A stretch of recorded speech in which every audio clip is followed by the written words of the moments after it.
Bonjour et bienvenue, je m'appelle Anthony Touchard, vous écoutez Graines d'investisseurs, le podcast fait par un investisseur pour les investisseurs. Ici on parle d'immobilier, de développement personnel et d'entrepreneuriat. L'objectif de ce podcast est de vous donner des clés et des conseils et pourquoi pas vous aider à entreprendre le changement de votre vie. Alors installez-vous confortablement, je vous souhaite une bonne écoute, c'est parti.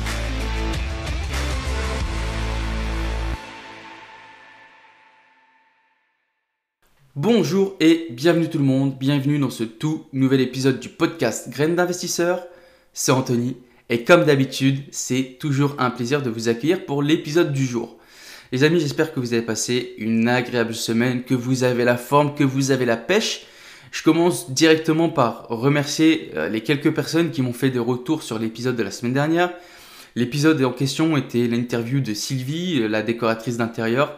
J'ai eu quelques retours vraiment positifs, donc ça me fait hyper plaisir et ça me confirme l'idée de continuer ce Vie ma vie d'investisseur. Et c'est pourquoi aujourd'hui, c'est un épisode qui va être assez long parce qu'il s'agit aussi d'une interview. C'est l'interview de Franck. Alors Franck, c'est un auditeur du podcast. Il m'a contacté sur Instagram pour me proposer son témoignage.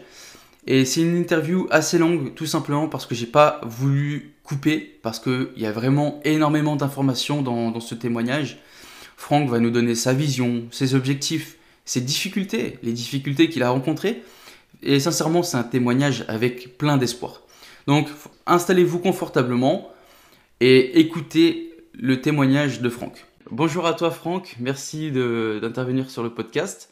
On va commencer directement. Est-ce que tu peux te présenter à nos auditeurs? Qu'est-ce que tu fais, ton nom, ton âge, etc. Franck, du coup, moi j'ai 40 ans, marié, 3 enfants et je vis en région parisienne, voilà.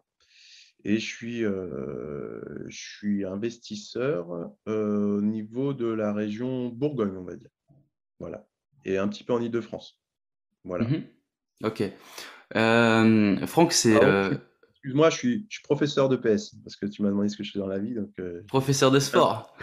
ouais, À quel niveau? voilà. Collège, lycée? J'ai fait presque toute ma carrière en lycée et là j'ai muté au collège pour essayer de me remotiver un peu, mais ça vient pas trop.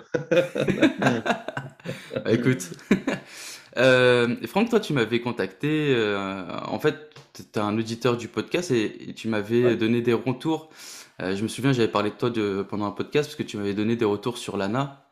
J'avais dit quelques petites merdes et toi tu m'as envoyé un petit message pour me dire que tout le dessous du dispositif ANA, tout ce que je me souviens, j'avais parlé de qu'on pouvait aller jusque X% d'aide, etc.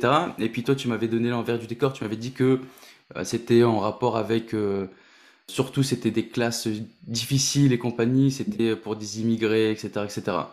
ouais, en fait, non, mais je suis pas certain que mon expérience soit la même au niveau national, parce qu'après, peut-être que ça peut dépendre des régions. Je sais qu'il y a des gens au niveau d'Île-de-France qui l'ont déjà fait et pour lesquels ça s'est mieux passé, mais en ce qui me concerne, effectivement, comme tu disais, on peut avoir 85% d'abattement quand on est en intermédiation locative. Mais je m'étais renseigné et au niveau de, en fait, quand on est dans des endroits un peu moins tendus, il y a moins d'associations avec lesquelles tu peux comme ça être en partenariat. Et du coup, moi, la seule qu'il y avait à l'endroit où j'étais, c'était une association qui, du coup, les locataires qu'elle mettait dans mon appartement, bon, de toute façon, c'est sûr que je n'ai pas le droit de regard sur ces locataires, mais c'était des personnes qui étaient là de manière provisoire en France, qui venaient de pays de l'Est, qui ne pouvaient pas se loger. Et comme il y a peu de logements d'urgence, d'hébergement d'urgence, et que des fois, c'est des personnes qui ont plusieurs enfants, c'est des situations compliquées.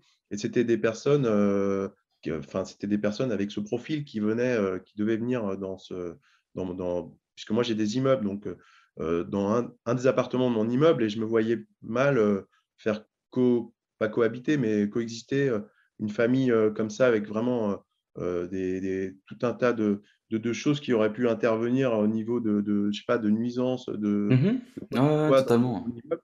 Et du coup, effectivement, le 85%, il est alléchant, mais de l'autre côté, si c'était pour me défoncer un peu la vie d'immeuble, Ouais, Mais c'est une association, vraiment, ça là, elle ne travaille qu'avec des familles comme ça qui viennent des pays de l'Est, quoi. Donc, compliqué, ok, quoi. Voilà. yes. Et du coup, au niveau de l'immobilier, là, actuellement, tu t'en es où avec l'immobilier? Est-ce que Ben, euh, là, on est un peu à un tournant dans le sens où, si tu veux, il y a eu, au début, on a investi dans une RP, puisque j'étais parisien. Mais il faut vraiment que les choses soient claires. J'ai fait des bonnes affaires au niveau des RP, sauf que j'ignorais totalement tout ce qui était fiscalité, etc. C'était dû au hasard total. C'est-à-dire qu'on avait quelque chose à Paris, un appartement à Paris, et on a fait une plus-value. Et il n'y avait pas d'impôt sur la plus-value, sauf que moi, je pensais que c'était la norme et pas parce que c'était une RP. ouais. Et, et ça, c'était déjà, parce qu'avec ma femme, ça fait 20 ans qu'on est ensemble, mais ça fait assez longtemps. Cette affaire, c'était en 2003. Mais en 2006, rapidement, on a acheté un petit appartement qu'on a toujours actuellement. Et dire la ville ne me dérange pas parce que c'est tellement tendu, c'est à Aubervilliers, juste à côté de Paris. On l'a toujours actuellement. Et ça va te faire sourire, mais l'appartement Aubervilliers, pendant 5 ans, j'ai rien déclaré parce que je ne savais même pas qu'il y avait des impôts à déclarer. Et donc, Mais non. je ne savais pas du tout. Et du Ouais, coup, bah après, en plus, tu vois, c'était, t'es un truc guillemets un ancien. Donc, ah, ouais. quand t'as Alors, commencé, il y avait pas tout ce qu'on peut trouver sur la toile, etc. ouais, ben, en fait, je suis à la fois un ancien, à la fois un nouveau, dans le sens où on a investi tôt. Ça, c'était en 2006, donc ça fait 15 ans qu'on l'a. On a investi tôt parce ma femme a toujours eu une appétence plus importante que moi. Elle est prof aussi. Par rapport à ces choses-là, elle m'en avait parlé, et puis c'était un peu lointain, mais ses parents avaient aussi investi, donc on s'y intéressait. Et on s'est dit que c'était une bonne idée. Mais après, rapidement, en 2007, on a eu un enfant, et du coup, on était encore des jeunes actifs, parce que moi, j'ai commencé à travailler en 2003. On était à fond dans ce début de vie active, plus les enfants. Et du coup, on a fait deux opérations au niveau de la RP, et puis cet appartement Aubervilliers. Mais après, il y a eu 10 ans pendant lesquels on n'a pas du tout investi. Donc, je suis un ancien par rapport à ces premiers achats, comme tu dis, où il n'y avait strictement aucune info. Et je n'avais même pas l'idée d'aller chercher une info. Pour moi, il n'y avait pas d'impôt parce qu'on avait fait un prêt assez court, c'était 8 ans, plus 2 ans de 0%. Et du coup, on payait 1 000 € par mois. Et je me suis dit, le loyer, il est à 600, on paye 1 000 par mois. Et on ne va pas en plus payer les impôts, c'est pas possible. Donc, je n'ai même pas cherché à savoir. Et du coup, pendant des années, j'ai rien déclaré et je voyais pas le problème, quoi. Et puis, c'est en discutant, on dit, ouais, tu sais qu'il y a des impôts et tout. Je dis, oh là là, ouais, effectivement. Enfin, et puis petit à petit, je m'y suis penché. Mais c'est même un appartement qui aujourd'hui est encore en nu parce que le locataire, il y est depuis 11 ans et il est très bien. Magnifique. Quand il va bouger, on fera meubler. Mais du coup, c'est un appartement. Celui-là, il était rentable, hein, du coup, de ce côté-là. Mais Et ça va, du coup, t'as pas eu de problème avec, franchement, voilà, j'ai jamais eu de problème. avec Mais votre arrête. bénéfice. Bon, il y a prescription depuis, mais bah tant mieux. Ouais, et puis, j'ai dit 5 ans, mais c'est peut-être 7 ou 8 en fait. Donc, c'est vrai que de ce côté-là, c'est intéressant. Mais du coup, on a vraiment, pendant 10 ans, on n'a rien acheté d'autre. Et c'est vraiment en 2017 qu'on a racheté deux appartements près de chez nous. Moi, je suis au nord-est parisien. Et, là, il y a vraiment 2 ans où on a, grâce au fait que la RP soit payée, et qu'avec nos boulots petit à petit, parce qu'on ne rajeunit pas, on a quand même 40 ans, donc on avait une certaine épargne. Moi, en même temps, parallèlement, le travail, là, j'en ai ras-le-bol parce que c'est pas comme au début, là, j'y trouve de moins en moins de motivation. Et donc, du coup, ça a un peu précipité les choses dans le sens où je me suis dit, il faut que je trouve quelque chose dans lequel je vais m'épanouir, où on pourrait être libre sur tout un tas de plans et que je fasse vraiment avec plaisir. Et c'est un milieu qui me passionne. En plus, j'aime bien bricoler. Même si je fais ça pas comme un pro, mais j'aime bien, ça m'intéresse. J'aime bien tout ce qu'on peut avoir comme relation avec les différents Ouais, interlocuteurs dans l'immobilier. Et du coup, on s'est lancé dans des immeubles et là, on en a déjà 4. Et donc plutôt en Bourgogne parce que mes parents vivent là-bas. Donc je connais mhm. bien et du coup voilà, c'est pour ça qu'on investit fortement là-bas parce que c'est rentable aussi, bien sûr. Mais en parallèle, on a encore des choses en Île-de-France et je trouve que c'est bien parce que pour le banquier, sinon on est hors secteur et le fait d'habiter là et d'avoir des choses ici, ça le rassure vachement que si on n'avait que des choses là-bas. Du coup, attends, pour revenir, donc, t'as commencé par TRP, Ouais, c'est ça? à T'as Paris. fait, Ouais. t'as fait Bon, alors, plusieurs non, en flips fait, à ouais, on en a. En vrai, j'en ai fait un, mais c'est-à-dire que à Paris, on a fait 100 000 à peu près de plus-value au bout de 5 ans. Parce que là où on est, là, maintenant, on est dans une maison, ça fait depuis 2008, donc ça fait déjà 13 ans. Donc, on a fait 5 ans à Paris, il y a eu 100 000 de plus-value. Ici, dans la maison, en fait, on commence à réfléchir à bouger, mais vraiment en RP, on n'en a fait qu'une. Mais le truc, c'est que parallèlement, je ne vais pas m'étendre, mais j'ai eu un coup de cul avec la bourse. Et on a fait aussi 100 000 de plus-value. Et du coup, ça a fait de l'épingle parce qu'en fait, depuis toujours, j'ai toujours été très intéressé par trouver comme ça des actifs, comme dirait notre ami Kiyosaki. Ouais. J'ai toujours été intéressé par tous ces trucs-là. Je me suis toujours beaucoup intéressé à la bourse, même si j'ai perdu pas mal de sous parce que je ne connaissais pas à la base. Je me suis beaucoup intéressé à tout un tas de jeux sportifs, du poker, louer des trucs. Moi, je vendais des places du PSG que j'achetais, je les vendais sur eBay. J'ai toujours fait plein de trucs comme ça, quoi. Toujours, toujours, toujours, ça m'a toujours beaucoup intéressé. Mais vraiment, les deux choses qui nous ont fait gagner de l'argent, c'est l'ARP à 100 000 et ce coup de chance sur la bourse. Après avoir perdu des sous, là, il y a eu une action qui avait explosé, qu'on m'avait conseillé. C'est ça qui a fait. Et puis, les années passant, quand même, je te dis, quand on est deux enseignants, et puis que petit à petit, eh ben, avec les années, on arrive à mettre de côté. Donc, ça Mhm. permet d'avoir une capacité d'emprunt assez importante, même si là, aujourd'hui, on commence à être un peu bloqué dans le sens où on va devoir changer de banque parce qu'on arrive au plafond qu'ils veulent bien nous prêter. Mais c'est pour ça qu'au tout début, je te disais qu'on arrive je sais plus, je te disais, on arrive un peu à un tournant parce que je commence vraiment fortement à m'intéresser à des opérations d'achat-revente. Je pense que c'est un levier très important d'enrichissement et qui est très, très enrichissant aussi au niveau de la tête, pas que financier. Ah, Et, intellectuellement. et c'est un truc on a encore visité hier quelque chose, on y pense vraiment beaucoup, beaucoup parce que le locatif, c'est vraiment super.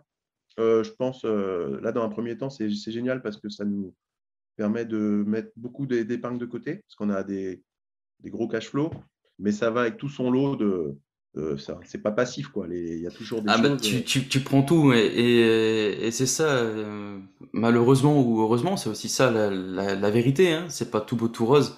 À Ouais, travers le podcast, j'ai envie de prôner la vérité. C'est-à-dire que tu peux avoir des problèmes, tu peux avoir des locataires qui t'appellent. Et c'est vrai que c'est chiant. C'est pas, si on compare ça à de l'achat-revente, faire du marchand de biens, c'est sûr que tu te prends pas tous les problèmes de locataires, tu te prends pas les toilettes à les changer. Voilà quoi. Donc c'est sûr que c'est pour moi je pense que t'as deux choix. Moi je suis parti comme toi, tu vois, j'ai commencé par du locatif et peut-être que après quand je vais arriver à un certain nombre de lots, je vais me dire eh, c'est bon, stop, j'arrête. Pourtant au tout début quand j'ai commencé, je me suis dit je vais empiler les biens. Je vais en prendre un max et puis au final quand t'es dedans, tu te rends compte qu'il y a quand même du taf derrière et que c'est ouais. pas c'est pas rien, tu vois. Moi je le vois quand j'ai une locataire qui me casse les pieds, moi ça me prend la tête parce que j'ai un souci avec une locataire qui va embêter l'autre locataire, etc. Enfin, c'est un casse-tête. Et puis en plus, on est à peu près dans le même cas. C'est que moi j'investis à distance. Actuellement, je suis à côté de Genève et tous mes investissements ils sont dans le nord de la France.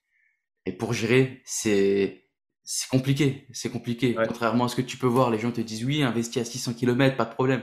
Ah, c'est compliqué. Le jour où tu as un problème, il faut quand même être dispo et pouvoir prendre la voiture et partir direct. Tu peux pas, pas possible, C'est pas c'est possible. exactement pour ça que j'ai souhaité répondre à ton appel, parce que effectivement, si on se débrouille bien dans le sens où on est vraiment motivé, déterminé, on peut vraiment faire des choses. Mais très souvent, tout ce qu'on entend, ça reste très théorique et il faut bien avoir conscience que, effectivement, comme tu dis, ça se mérite, quoi. La renta, c'est une balance, quoi. Moins tu as de renta, moins tu es emmerdé. Parce que clairement, en Ile-de-France, là, franchement, les locataires ne m'appellent jamais. Au contraire, ils sont super contents d'être là. L'appartement le moins bien qu'on a, il est à Aubervilliers. Le gars, on dirait qu'il veut habiter dedans jusqu'à sa mort, quoi. Il ne veut pas bouger. Alors qu'au contraire, quand on est dans des endroits rentables, on fait des apparts qui sont beaucoup plus sympas. Et là, juste avant qu'on s'appelle, j'ai eu un message, tu vois, on est dimanche matin, l'autre, elle me prend la tête pour un portail qui n'est pas fermé à clé. Hier, il y a l'autre qui m'appelle parce qu'il y a le voisin du dessus qui a mis des poubelles en plastique dans son tri sélectif, comme si j'étais leur père, quoi. Alors que, franchement, j'ai envie de dire, ouais, franchement, va sonner chez le gars au-dessus, explique-lui. Enfin, je sais pas, parler, c'est mieux au lieu de m'appeler comme si c'est le prof, là, justement, à dire, ouais, lui, il a fait ça. Et il y a beaucoup de choses comme ça. La mercredi, mardi, je pars toute la journée à 200 km de chez moi, comme tu dis, avec la voiture. Là, je pars parce que je ne travaille pas le mardi, hop, pour gérer des travaux. Samedi, je prends le TGV à Gare de Lyon parce que je vais en Bourgogne pour visiter des trucs et suivre des travaux d'un autre truc. Et effectivement, c'est quelque chose d'assez prenant, mais les 10-11% de renta, bah, ils se méritent et ils ne sont pas volés. Alors après, quand il y a des gens, enfin, j'en parle pas trop parce que ça pourrait autour de nous, en fait, on n'en parle pas du tout. Je te parle comme si, enfin, je te parle de choses que personne ne sait autour de nous. Ça, c'est marrant. Mais parce que après, les gens se font des idées, etc. Alors que ce qu'on fait là, il y a beaucoup de gens qui n'iraient pas, qui n'oseraient pas le faire pour tout un tas de raisons. Et vraiment, ça se mérite, quoi. Là, on a 21 lots. Je compte les RP dedans. Donc, sinon, on a 20 lots. Mais c'est vrai, comme tu dis, il y a encore quelques temps, j'aurais dit, ouais, allez, 30, 40, 50, 100 lots, soyons fous. Mais moi, on est en nom propre à 100% et je gère tout seul. Il y a pas de gestion locative d'agence, il n'y a rien. C'est quand même du taf. J'ai un état des lieux le 29 mai pour quelqu'un qui part, enfin, trouver un autre locataire à 400 km d'ici. Et du coup, 20, 25, peut-être 30 lots maxi, je trouve que c'est bien. Si en plus, en parallèle, on peut faire de l'achat-revente, d'autres trucs. Mais effectivement, il y a une limite au-delà de laquelle ça peut être compliqué quand même. Voilà. Ouais, totalement. Je te rejoins totalement sur ça. Et tu vois, je pense la limite, euh, pour moi, à l'heure actuelle, je pense que 20, tu vois, Ouais, c'est bien. c'est assez propre. Franchement, 20 lots. Et puis après, bah, tu continues à faire de l'IMO, mais tu le fais d'une manière différente. C'est-à-dire que tu cherches plus à mettre un locataire et puis tu fais de l'achat-revente. Je pense que ça peut être pas mal. Ça peut être top. L'achat-revente, j'ai vu. C'est vrai que on a réfléchi et on est parti sur une stratégie effectivement d'investir comme ça assez loin pour avoir des biens rentables. Et en même temps, je me suis rendu compte qu'on est dans la région qui peut être idéale pour faire des opérations d'achat-revente. Parce qu'il y a encore beaucoup de communes qui sont en retard dans le sens où il y a beaucoup de choses anciennes qui sont encore dégradées. Parce que je suis à 30 km de Paris et je pense que petit à petit, avec le Grand Paris, etc., ça va vraiment y avoir des choses à faire. Et donc, c'est pour ça qu'en ce moment, on visite beaucoup de choses qui ont des perspectives de division ou de découpe d'un terrain ou une maison à rénover, à faire ouais, deux, trois apparts. On réfléchit vachement à ça parce que ça peut vraiment être un très, très bon levier. Mais je suis content qu'on ait déjà nos immeubles parce que je trouve que c'est vraiment en termes d'étapes, je trouve que c'est mieux de commencer par du locatif pour tout un tas de raisons. Puis de toute façon, achat-revente, il faut connaître des choses, il faut avoir de l'épargne.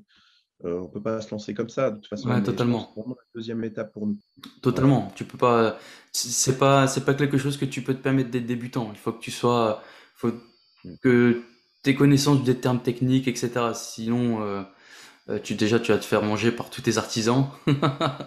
Ouais. Ouais. Donc ouais, il y a beaucoup d'inconvénients. Faut quand même être un peu du métier. Mm. Tu peux nous dire un peu, parce que j'allais te demander pourquoi l'IMO, mais au final, tu as répondu, tu fais de l'IMO et de la bourse aussi. T'as d'autres types d'investissements comme ça? Non, mais la bourse, c'est pareil. J'avais pris aussi, j'avais fait une parenthèse et puis là, on y est revenu. On a un PEA, tout ça. On fait une stratégie ETF. Donc, on trouve que Ah, c'est vraiment excellent. très, très, très important. Excellent, Ouais, c'est c'est ce que vraiment. j'utilise. Ouais. Ouais, bah comme ça, franchement, ce qui est important et ce que j'ai eu du mal à m'y faire, c'est d'être patient. Parce que comme tout débutant, au début, on a l'impression, on passe une heure sur son ordi, si on fait 3%, on se dit c'est nul. Après, on réfléchit, on a mon Non, mais assurance c'est vie. tellement ça. Ouais, non, mais- donc, il y a Et un moment, il faut se calmer. Et voilà, on n'est pas dans un monde parallèle. Il faut essayer de prendre son temps. Et là, c'est vrai que dernièrement, il y a eu une grosse hausse des marchés. Donc, du coup, quand on regarde, on se dit, ah, j'ai quand même fait, je ne sais plus, 7 ou 8 sur un mois. Enfin, c'est incroyable.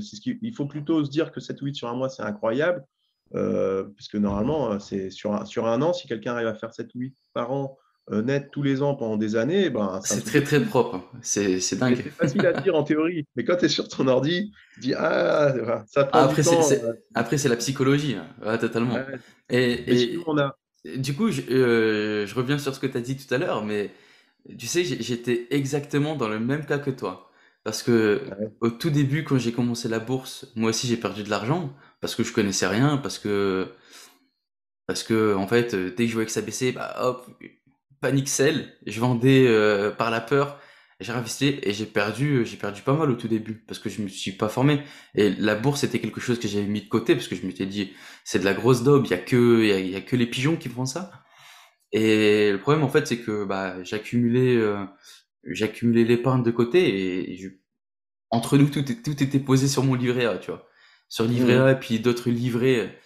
Et un- je crois que c'est il y a 2 ou 3 ans, je vois combien le livret A te rapporte sur un an en intérêt, et je vois genre 75 € pour un livret A plafonné au max. Je me dis, eh, c'est Mhm. bon, j'arrête ça, je perds de l'argent. Je le savais très bien que c'était pas un bon support d'investissement, mais il était là, il était disponible, tu vois, je le voyais sur les comptes. Et depuis, du coup, je me suis vraiment formé, et du coup, j'adapte la même stratégie que toi, à savoir les ETF, et je place pas tout, mais une bonne partie de mon épargne est sur des ETF, ouais, et puis ça travaille. Et puis, alors moi, j'ai carrément une stratégie long terme, c'est que j'ai sélectionné mes petits ETF, je fais un petit check en milieu d'année pour voir un peu où je peux replacer de l'argent, où est-ce que je peux modifier. Mais sinon, c'est une stratégie long terme, je touche pas et je fais comme si ça n'existait plus. Et puis tous les Mhm. ans, je reviens voir. Ouais, c'est ce qu'il y a de mieux, parce que sinon, on est trop dépendant des émotions et tout. Et ouais, moi, j'ai trop fait par le passé des SRD, des warrants, des turbos, toutes ces merdes-là. Oh là là.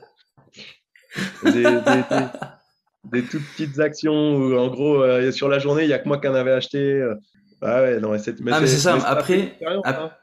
après quand t'as faim, j'en ai fait des merdes aussi, mais quand t'as faim, tu t'essaies de chercher partout où est-ce que tu peux trouver de l'argent, et bah malheureusement, t'arrives à faire des merdes aussi, quoi. Mais bon, ça fait partie de l'apprentissage.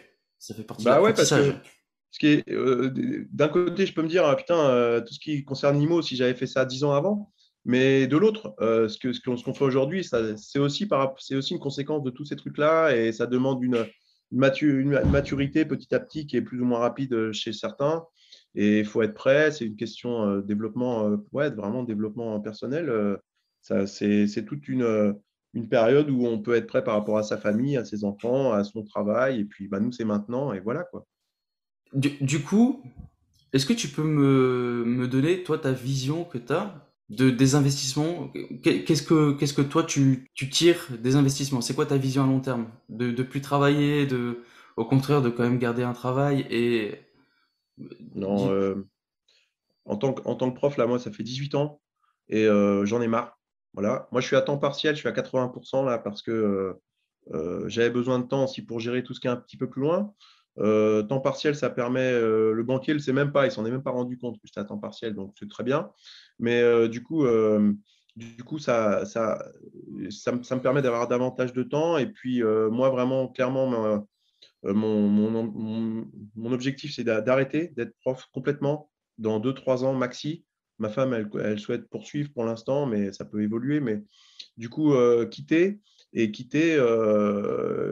pour m'investir pleinement dans ce qu'on fait au niveau d'immobilier. Il se trouve que je me suis un peu rencardé, mais en tant que fonctionnaire, j'ai pas le droit d'être marchand de biens, c'est interdit. Donc, c'est aussi un frein, quoi. Donc, c'est pour ça que dans un premier temps, on souhaite essayer de faire deux, trois opérations en nom propre parce que je sais que c'est faisable. Mais après, avec les frais de notaire réduits et tout, on aurait tout intérêt à devenir marchand pour se faire financer et tout. Donc, ça passera par le fait que j'arrête. Et puis, donc vraiment, mon objectif, c'est d'arrêter, mais pas du tout pour être sur mon canapé, à regarder Netflix. C'est vraiment, c'est marrant parce que quand j'ai une semaine, quand nous, c'est les vacances scolaires, j'en profite pour faire, je fais des visites, je fais plein de trucs dans les IMO et tout, et j'ai l'impression vraiment d'être en vacances. Alors que quand c'est la rentrée, alors que je suis à 80%, ça va te faire marrer. Moi, je travaille 16 heures par semaine à 80%. Et j'ai l'impression que c'est relou, mais laisse tomber. Tu vois, alors que, voilà, donc vraiment, mon objectif, c'est de m'investir pleinement dans l'immobilier, pas pour m'opposer, parce que j'ai envie de faire plein de trucs, j'ai envie qu'on continue à faire des opérations et tout, parce que c'est vraiment un truc Ouais, qui c'est nous la passion. fait en permanence cogiter, quoi. Ouais.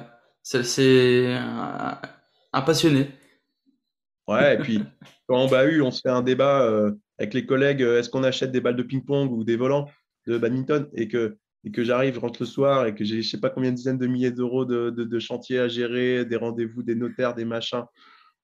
Franchement, pour moi, c'est deux mondes, quoi. Et il y en a un dans lequel je m'ennuie et l'autre où je m'épanouis grave. Donc c'est ça la suite logique, c'est d'essayer. Et puis, on commence à penser au SCI, tous ces trucs-là, parce que, tu vois, au Crédit Mutuel, là, on est au Crédit Mutuel, on arrive à 800 000 d'encours. Et il m'a dit, nous, c'est 800 000 maxi, là, en nom propre, parce que nos loyers dépassent largement, nos loyers sont deux fois au-dessus de nos deux salaires réunis. Parce qu'on est, on Mhm. est, on est à peu près à 100 000 net sur l'année en loyer. Et 100 000, pas 100 000 net, mais 100 000 de loyer sur l'année, donc un peu plus de 8 000 par mois. Et il a dit, c'est 800 000 max dans ces cas-là, quand vos loyers dépassent le salaire au-dessus de 800 000, on ne pourra pas y aller, c'est trop, trop risqué, c'est politique Crédit Mutuel. Alors, s'il y en a d'autres qui sont Crédit Mutuel qui ont plus, peut-être, mais donc du coup, on réfléchit après éventuellement à Après, s'acheter. un encours de 800 000 sur un établissement, c'est plutôt. Je pense pas que c'est du bullshit, hein. Je pense que c'est vraiment une politique. Ouais. 800 000, je pense que c'est la limite.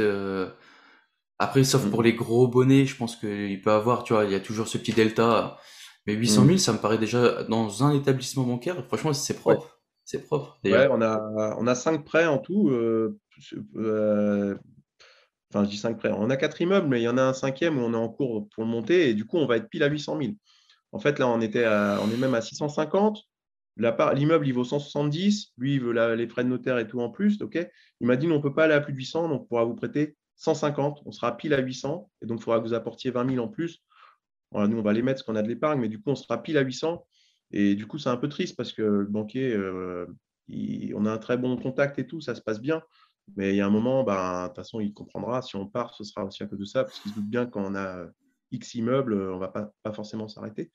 Mais 800 000, ouais, c'est propre. Mais enfin voilà, comme tu disais, plus on en a, plus on en veut aussi après. Moi, je pensais que c'était au moins 1 million. Alors, je dis merde. Parce qu'il faut que je recommence mon baratin à une autre banque et tout, lui expliquer. J'ai essayé de les appeler. J'ai appelé plusieurs banques dans le coin, la Banque Pop, CIC, Caisse d'épargne. Ils C'est me disent dur. oui. Ouais, c'est pour une RP. Non, c'est pas une RP, c'est du locatif. Ah, c'est votre premier achat? Ah, non, pas vraiment. Enfin, tu vois, tu repars. Ouais, Tu tombes c'est sur une meuf dur. qui connaît rien. Un immeuble? Vous voulez acheter un immeuble? Vous êtes fou, quoi. Enfin, alors que j'en ai déjà 4 et on va en avoir un cinquième. Donc, c'est compliqué parce qu'on repart de zéro avec des gens qu'on ne connaît pas. Enfin, j'ai l'impression de Ah, mais recommencer des trucs. c'est dur. C'est dur. Quand t'avais le bon interlocuteur, Ouais. pour retrouver derrière, c'est dingue parce que malheureusement, tous les banquiers, c'est des banquiers de bureau, hein. Ils ont une feuille avec les normes à respecter, et eux, leur objectif, c'est juste d'être dans les clous, pas dépasser. Donc, Mm. moi, je me suis pris des vents, mais phénoménal, hein, avant de trouver. Et encore, tu vois, je pense que c'est quelque chose, moi, où je pourrais encore trouver, parce que là actuellement, j'ai trois banques différentes, et alors j'ai deux prêts dans une et un prêt dans chaque autre. Mais moi, à la base, je voulais vraiment tout mettre au même endroit. Et là, tu vois, ça commence à me porter préjudice d'être multibancarisé, d'avoir trois banques différentes. Mais le problème, Ouais. c'est que j'ai pas trouvé le bon interlocuteur qui va me financer, tu vois, comme toi, jusqu'à 800 000. Non, j'ai dû Mm. faire deux prêts dans un. Après, il m'a dit non, basta. J'ai même essayé de passer par le directeur. Il m'a dit non, non, c'est mort. Du coup, je suis passé par une autre banque et par une autre banque encore. Tu vois, Ouais. franchement compliqué. Trouver un bon interlocuteur, c'est pas aussi simple que ça. C'est Ouais, non. Et puis quand on a beaucoup de banques, après, je suppose que la banque se dit, ouh là là, lui, il va nous la jouer à l'envers, il va nous faire un prêt, il va se tirer, il est multibancarisé. C'est compliqué. Là, le mien, il avait une délégation. En plus, il m'a dit, ma délègue, c'est 500 000. Donc, au-dessus de 500 000, on peut aller jusqu'à 800, mais avec le directeur. Donc, au début, il a fallu qu'il demande de son directeur. Donc, tout de suite, le mec ne me connaît pas. Au-dessus de 500 000, hypothèque d'office. Il n'y a même pas à chercher, pas de crédit logement. Il m'a dit, crédit logement, c'est mort, ils n'accepteront pas. Là, la prochaine, il m'a redit hypothèque directe.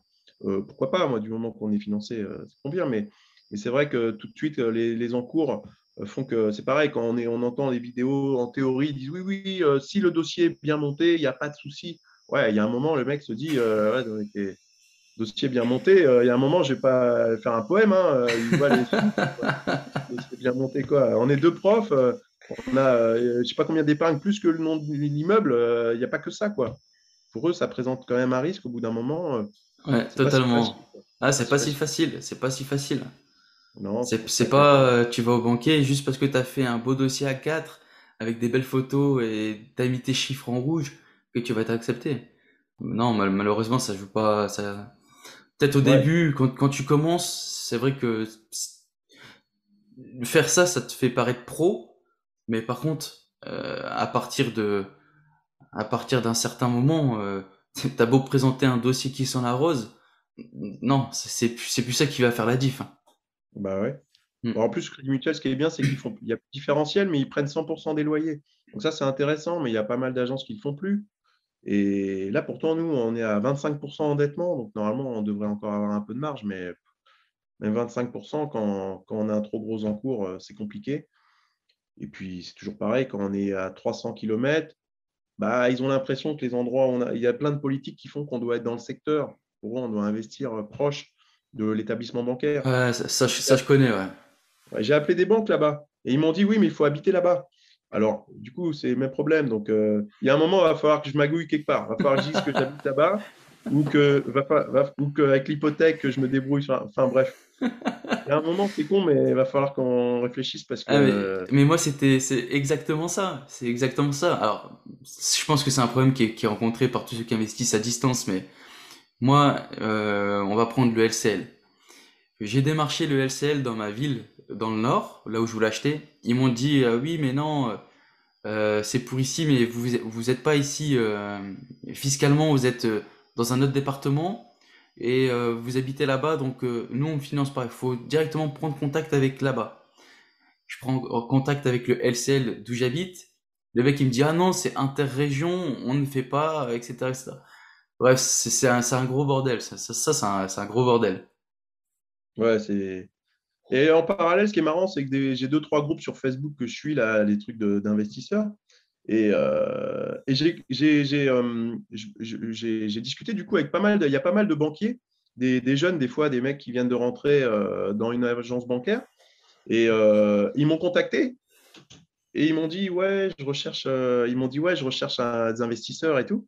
Viens dans mon agence, on va te financer. Donc, il y a deux banquiers, mais ils sont loin de chez moi, là. Je ne connais même pas la ville. Ils sont assez loin. Et du coup, c'est intéressant parce que ces forums, etc., j'ai réussi à connaître quelques personnes comme ça qui sont susceptibles de me financer. Donc, il y en a deux là qui sont pas très loin de Dijon.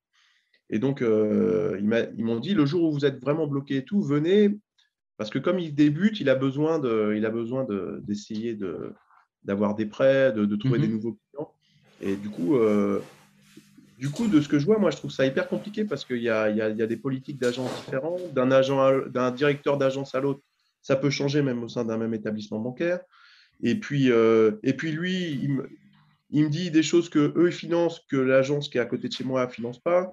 Donc c'est compliqué, beaucoup Ouais. plus que ce qu'on entend en théorie sur Internet. Et voilà, donc compliqué quoi. Ouais, totalement. C'est pas aussi simple. Chaque agence Mm. a sa propre politique. Ouais, et même en fonction, ça diffère entre les marques, ça diffère entre les agences. Et même, tu peux avoir dans la même ville, tu peux avoir une caisse d'épargne et dans la ville juste à côté, une autre caisse d'épargne. Ça peut être deux politiques en fonction du directeur totalement différentes. Bah, la première fois, il y a un immeuble, on voulait faire, je voulais voir ce qu'en disait un courtier, on avait demandé à Préto. Et il m'avait dit la caisse d'épargne de ma ville. Il m'a dit comme ça, il m'a dit la directrice, elle y connaît rien du tout. Donc laissez tomber, là, il faut surtout pas aller dans celle-là. Elle y connaît rien. Et, et là, par exemple, le Crédit Mutuel, on est aujourd'hui, mon conseiller bancaire m'a dit, le directeur, il a dit maintenant, on ne fait plus de crédit logement du tout, là, depuis un mois, quel que soit le profil. C'est hypothèque ou rien. Il ne veut plus s'embêter avec crédit logement, c'est trop long, ils sont trop exigeants, ça s'est durci, etc. On perd du temps. Hypothèque ou rien. Donc, ici, comme ça, et peut-être qu'à côté, c'est pas la même chose. Donc, Alors c'est moi, pour pour l'hypothèque, ça. tu vois, je trouve ça, moi, c'est un bon avantage l'hypothèque. Ouais, Je te donne juste Crédit Logement. C'est vrai que ça c'est devenu la croix et la bannière pour avoir l'accord de Crédit Logement. Je me suis pris des refus alors que je gagne très bien ma vie. À nous deux, donc ma femme et moi, on est à plus de 8 000, plus tous les investissements locatifs. Et ils m'ont dit non, Crédit Logement, ils voulaient pas me suivre parce que pour du ouais, locatif. oui, ouais, pour du locatif. Pour du locatif, Crédit Logement, ils voulaient pas nous suivre. Et même là, dis-toi que du coup, nous, on vient d'acheter notre RP là, enfin, on est en cours. Je Ouais, récupère les. j'ai suivi les péripéties. Ah ouais. On reviendra pas dessus parce que c'est un scandale, hein. Le fiasco total. Et donc, on reçoit les clés à la fin du mois, donc du coup, on vient d'acheter. Et tu sais que même là, je me suis pris un refus de Crédit Logement, alors que à la base, j'avais pas de RP. La base des refus Crédit Logement, c'était parce que j'étais pas propriétaire de ma RP. Je leur présente un bien RP, ils m'ont refusé quand même, c'est con. Et tu sais pas pourquoi, en plus, on sait jamais Voilà, pourquoi. c'est ça, tu sais jamais pourquoi. Tu sais On jamais demande cher. pourquoi. Et, pourtant, il y avait de l'apport, pourtant, il y avait tout. Mais Mm, mm. gros stop. Gros stop. Et pourtant, tu vois, je suis en dessous des règles du HCSF. Mm, mm. Tu peux jamais savoir. Et le problème, c'est que va trouver une banque.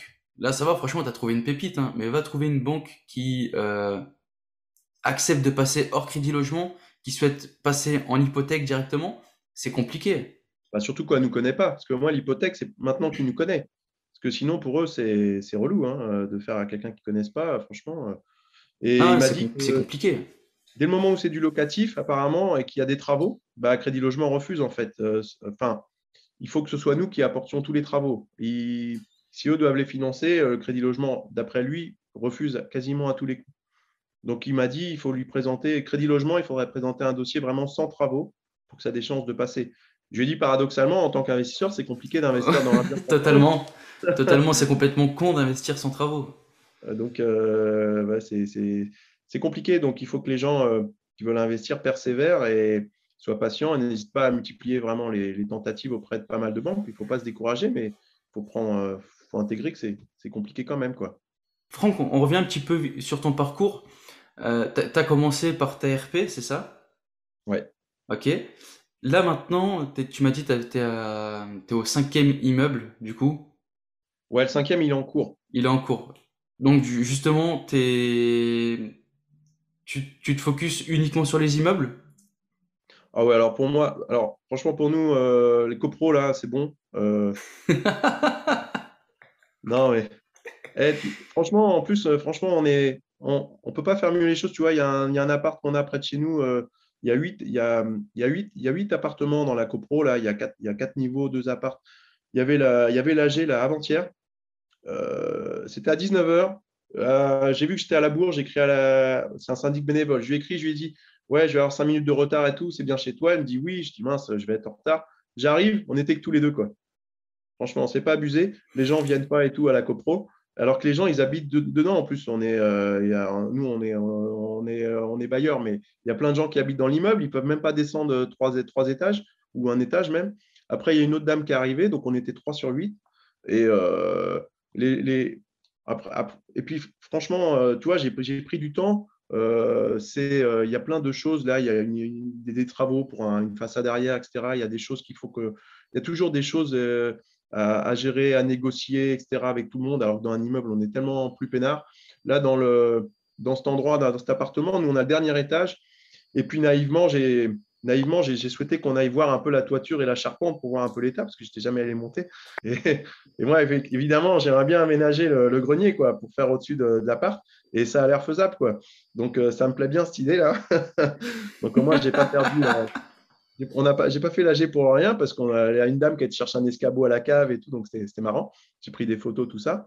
Donc, parce que je pense que c'est un bon plan d'essayer d'aménager le grenier dans un immeuble parce que ça peut faire baisser les charges de tout le monde et tout, ça peut arranger tout le monde en fait. Donc, mais sinon, les copros, de manière générale, il y a l'autre, celui qu'on a à Aubervilliers, là, il y a des gars qui ne payent pas trop les charges. Ils sont relous comme tout parce qu'il y a un monsieur dans l'immeuble qui s'investit quand il y a une ampoule qui grille. Il va chez Brico Dépôt, il achète une ampoule à 1 euro, il la change. combien ça coûterait de faire venir quelqu'un pour venir changer l'ampoule? Et ben, malgré tout, il y a des gens qui viennent lui casser les pieds, qui disent oui, l'ampoule, elle est à 1 euro. Moi, je l'ai vue à 50 centimes à un autre endroit. C'est comme ça, la Réunion, franchement, les gars, ils sont vraiment relous. Ouais, c'est n'importe quoi. C'est n'importe Et, quoi. et les copros, pour ça, franchement, bon, c'est pareil. Au début, la première fois qu'on investit, quand on ne veut pas aller trop loin de chez soi, etc., c'est bien de commencer dans un T2, tout ça. Il y a pas, c'est assez inévitable. Mais je pense que dans un deuxième temps, les immeubles, à condition d'être organisés, de pouvoir quand même y consacrer du temps, franchement, c'est vraiment mieux parce qu'en plus, on est maître de tous les locataires qui s'y trouvent. On est maître de tous les travaux qu'on a à faire. Bon, de toute façon, tu connais tout ça. Et du coup, on est quand même beaucoup plus serein. Et donc, pour nous, vraiment, l'investissement dans une copro, c'est fini. On n'ira plus. C'est soit immeuble, soit achat-revente, des trucs comme ça. Voilà, mais pas de copro. Après, je te dis ça, si le voisin en face, il vend son truc qui est claqué, qui est grave intéressant, je vais y aller dans la copro, mais on va le revendre dans un an, hein, mais on ne leur dira pas. Bah, Mais après, le problème, c'est que. Alors, moi, je suis totalement de ton avis. De toute façon, moi, je conseille, c'est de commencer tout petit pour se faire la main. Et puis, une fois que c'est bon, il faut lancer la machine.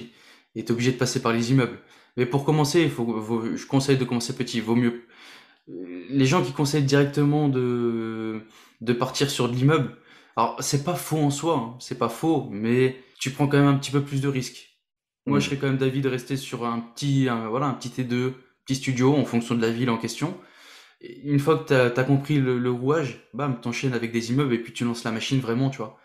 Mais par contre, je suis totalement de ton avis. Les copros, moi, je suis totalement contre. Déjà parce qu'en fait, clairement, t'es pas maître de ton investissement. Parce que déjà, tu te prends toutes les charges. Et peut-être que, allez, imaginons ta résidence, elle est récente. Au niveau des charges, c'est convenable. Sauf que le problème, c'est que au bout de 3 ans, 4 ans, les charges, elles commencent à exploser. Elles passent à un niveau. Nous, on vient de voir parce qu'on a acheté, c'est un appartement en copro. Les charges, bon, heureusement, ça va. Il y a tout qui est compris dedans. Mais les charges, elles sont quand même, elles te font peur. ouais. Elles te font peur. On est à 300 balles Par mois? par mois, ouais. 300 Ouais, balles mais tu par as un mois. ascenseur, tu as un gardien, Ouais, des escalations, c'est comme ça. ouais, il y a tout. C'est Ouais. ça aussi. On a acheté cet appart-là parce que le cadre est beau, c'est un bon, on s'est fait un peu plaisir, tu vois. À un moment, faut aussi profiter. Mhm. Mais c'est vrai que pour de l'investissement locatif, Ouais. clairement, c'est vraiment pas du tout le bon plan. C'est pas du tout le bon plan. Bah, et puis les gens qui ne sont pas propriétaires, ils font pas attention. L'ascenseur, il claque la porte et bim, il faut appeler le dépanneur et le digicode. Et il y a toujours. Les gens font pas forcément attention, c'est pas à eux. Et du coup, ça se dégrade plus vite. Et nous, les choses qu'on a investies dans des copros, le principe, les trois grands principes, c'était pas d'ascenseur, pas d'espace vert, pas de gardien. Voilà, déjà, ça, c'était un prérequis obligatoire. Parce que sinon, effectivement, ça fait trop exploser les charges. Et après, la renta brute, elle est bien, mais quand tu calcules à la fin, tu te dis, Ah bah, ça fait, la renta, elles font comme des jeux au soleil. ouais, ouais, donc c'est pour ça que c'est. Et puis on est vite bloqué. On multiplie les achats comme ça, on en fait un, deux, et puis après, c'est fini, quoi. Donc, Mm. mais après, l'immeuble, ce qui est bien, c'est que bon, quand on ne connaît pas, on imagine un grand immeuble. Mais nous, on a un immeuble où il y a que 3 lots, par exemple, et qui est assez pépère à gérer. Franchement, on est assez tranquille. C'est pas compliqué. Donc, il y a immeuble et immeuble. Et effectivement, après avoir fait un T2, quelque chose comme ça, il y a des possibilités d'investir dans un immeuble pas trop cher parce que rentable et dans lequel on n'aura pas forcément énormément de travaux non plus. Il ne faut pas se lancer dans un truc complètement ravagé au début. Et puis, comme tu dis, se faire la main. Et puis, on découvre beaucoup de choses sur le tas de toute façon et qu'on n'entend jamais dans des vidéos parce que c'est toutes ces choses-là qui sont moins attirantes, hein. Bien sûr. C'est ça, c'est ça. Voilà. Franck, on peut faire un petit focus un peu sur ta dernière opération, alors sans me dire la ville, parce que t'inquiète, les Ah bah, la secteurs c'est dernière, précieux. Mais ouais. sur le dernier que t'es, c'est quoi? Bah, la dernière, on est en cours, là, on est dans les travaux, là, les travaux à TAC, là. C'est le quatrième immeuble. C'est très simplement, on a une ville en province dans laquelle on a un immeuble. Et puis, en regardant les annonces, qu'à chaque fois que j'y vais, comme c'est assez loin, on aime bien faire des visites en même temps pour ne pas y aller pour rien. C'est toujours bien. Et puis, d'être au contact avec les agents et tout, c'est important. Et je constate sur une photo, parce que les immeubles, il n'y avait rien, j'avais tapé maison. et je vois une maison juste à côté de mon immeuble. Je dis, ah bah merde, c'est d'à côté, quoi. Il était référencé en maison. Alors que dedans, c'était une maison de ville, effectivement, mais derrière, il y avait un T2 indépendant. Donc, je dis, bah, je vais le visiter. Donc, c'était assez rigolo parce que l'agent s'est donné rendez-vous devant et il m'a vu sortir de mon immeuble. Il a vu que j'étais sérieux, quoi. Donc il est sorti. On a visité et du coup, dedans, on a constaté, enfin, j'ai vu que c'était assez facile de diviser la partie maison de ville en trois apparts. Donc là, actuellement, le projet, c'est diviser la maison de ville en trois T2. Et derrière, il y a le T2 déjà qui était existant. Donc ça ferait 4 lots. Et du coup, le projet, c'est divisé donc en ces 4 appartements. Au niveau des paliers et tout, c'était assez facile de diviser, de faire des portes d'entrée, etc. C'était bien fichu. Et donc, ça, c'est un projet qui est assez cool, parce que c'est la première fois, nous, qu'on fait ces divisions.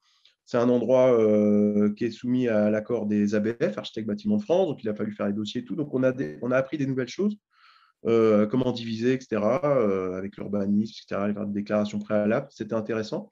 Donc, on est en plein là-dedans. Et c'est assez motivant parce que moi, je trouve ça cool d'avoir une maison de ville à la base qui a toujours eu du mal à se louer. La partie maison de ville, elle se louait 550 euros jusqu'à il y a peu de temps là.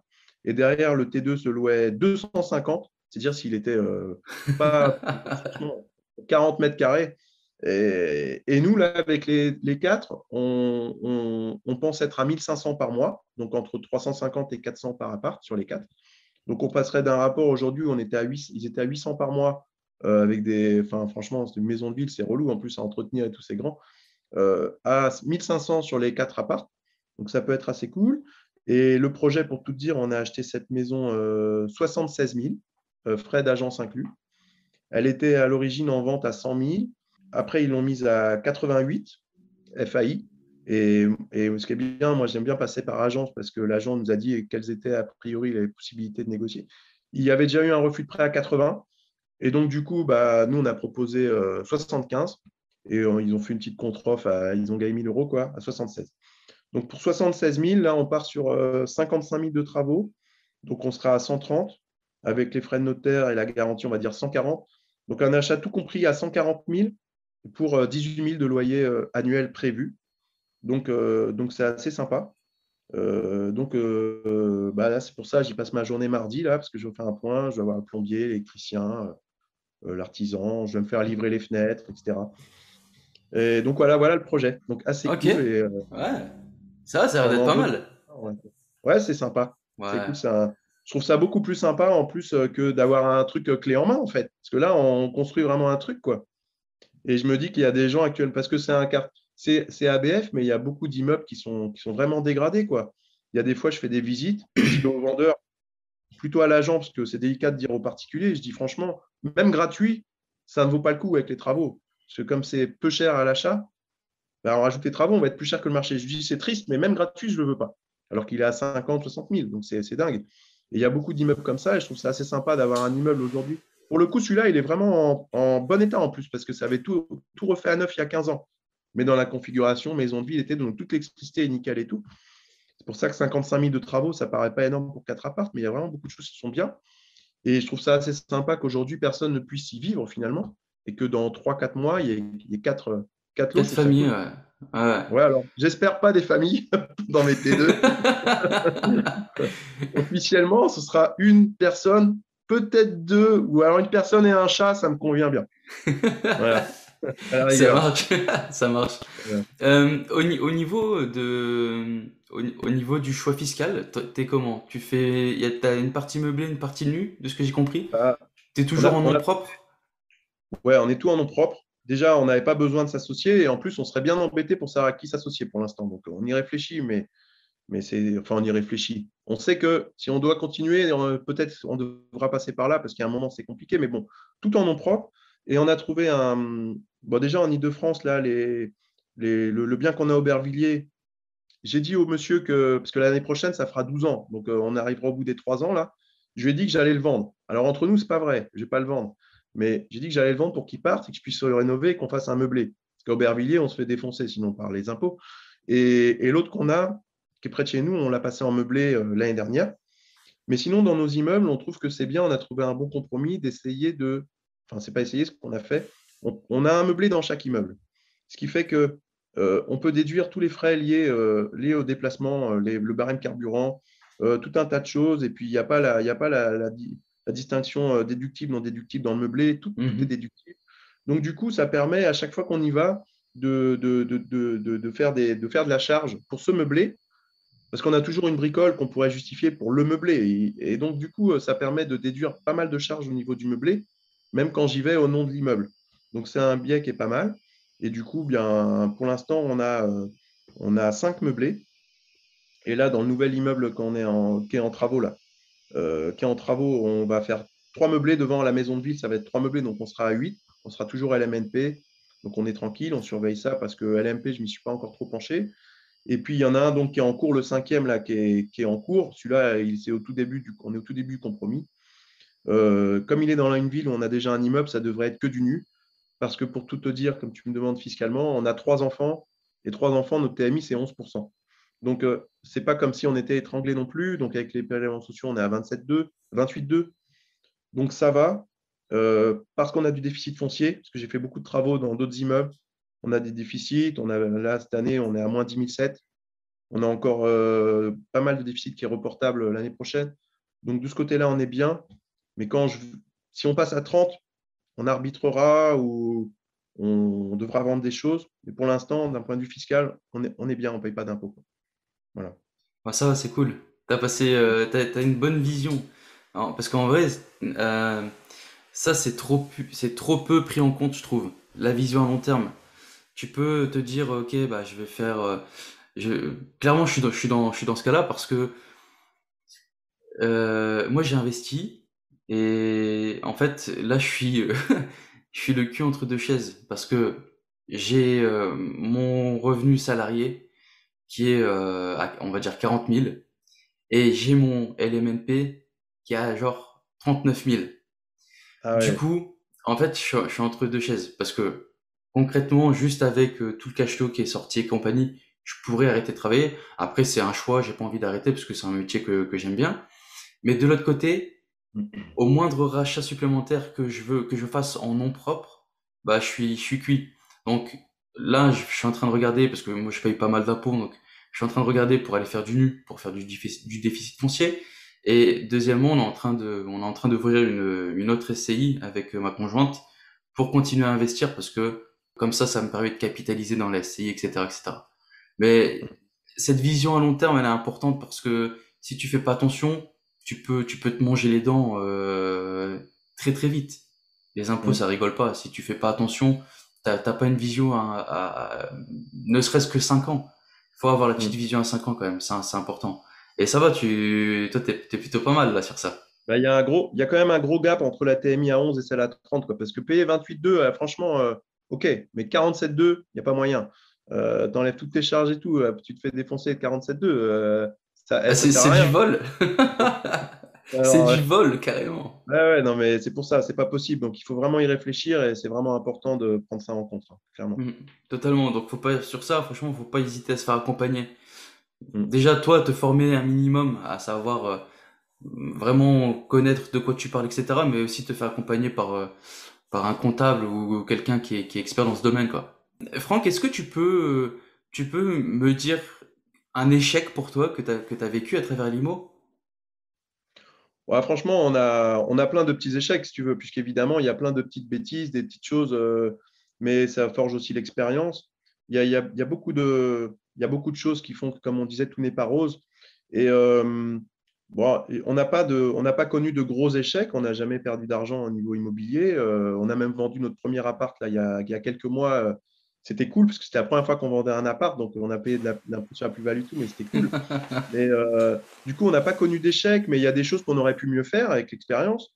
Et notamment au niveau de la gestion des travaux, enfin, c'est pas vraiment des échecs, mais il y a plein de petites choses au niveau des travaux. Il y a plein de petites choses que je n'ai pas anticipées et que maintenant j'anticiperai et qui ferait que c'est mieux. Par exemple, on a fait une réno dans des appartements où les gars ont fait donc ce qu'on appelle des ratissages. C'est-à-dire, ils n'ont pas doublé en placo, ils ont ratissé les murs pour améliorer tout ça, etc. Et puis, au début, on hésitait. Puis, ils ont dit non, on peut faire un ratissage. C'est un peu moins cher. OK, on fait un ratissage. Et puis après, un mois après, ils m'appellent, ils me disent, ouais, en fait, on a testé, il n'y a pas la terre. Il faut refaire l'électricité, il n'y a pas de terre et tout. Ah, putain, c'est pas possible. Et l'électricien, il vient, il dit, mais vous êtes con, pourquoi vous n'avez pas fait du placo? On aurait tout caché derrière. Et du coup, on a tout fait en apparent. Tout est en Ah saillie. non. Ah bah ouais, tout l'appart est en saillie.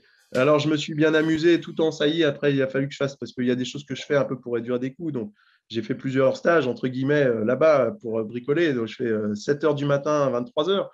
Donc, tous les joints entre les goulottes, pour pas que ça se voie et tout, tout un tas de trucs. Et puis, en saillie, c'est quand même moins joli. Il y a ces trucs-là. Il y a la cuisine. Au début, la plomberie, il m'a dit, allez, où est-ce qu'on fout l'évier, où est-ce qu'on fout le four? Je dis, ouais, par là, tu vois. Et puis, une fois qu'il a fait les trucs, j'arrive avec ma cuisine. Ah, je dis, merde, c'est pas du tout au même endroit que ce que j'avais prévu. L'évacuation, elle aurait dû être 20 centimètres plus loin. La truc 32 ampères, la sortie de câble, elle aurait dû être là. Du coup, ça tombe plus. Il faut bricoler, il faut bidouiller. C'est pas du boulot. Et c'est des trucs que j'ai vraiment anticipé. Et là, il y a des choses dont on s'est rendu compte aussi, c'est tout ce qui concerne enfin, pour moi, c'est le plus important, c'est les nuisances entre locataires. Quand je dis nuisance, c'est d'entendre ce qui se passe à côté ou parce que c'est pas assez bien isolé d'un point de vue phonique et tout. Ça, on n'en entend pas assez parler. Et c'est vraiment pour nous le point noir parce que euh, plus les locataires, je ne vais pas dire cassos, mais plus ils ont une éducation loin de la mienne, on va dire, plus ils sont relous. Voilà, je mets un peu les plus ils sont relous pour tout un tas de trucs. Et du coup, de plus en plus, là, par exemple, les travaux qu'on va faire, je vais être supra-vigilant pour que tout ce qui est au niveau des paliers, donc je te disais, quand on divise, vraiment ce qu'ils font là, le recticelle, là, les plaques, vraiment pour isoler d'un point de vue phonique un maximum. C'est trop relou à gérer quand le mec te dit oui, j'entends ce qui se passe au-dessus, à côté, lui il fait du bruit, gna gna gna.